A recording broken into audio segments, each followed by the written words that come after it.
Hi! Today I would like to show you how you can transfer files from Samsung Galaxy S22 Plus to an Android device. Firstly, you need to access Play Store on both smartphones and tap on the search bars. Now type in Send Anywhere and install this completely free app from this developer. Then open it.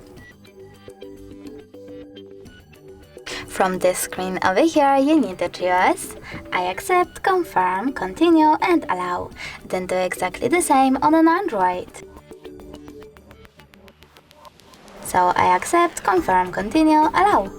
Now you need to tap on Send on Samsung and Receive on Android smartphone. Following that, click on all of those dots and choose Send.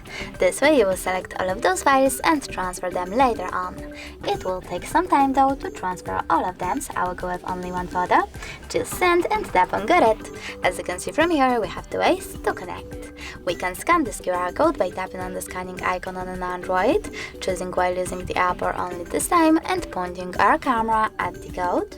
But we can also just input this key here and connect our devices by choosing Receive. Now, after a couple of seconds, as you can see, my photo was successfully sent. Thanks so much for watching. If you enjoyed this video, leave a like, comment and subscribe. Bye!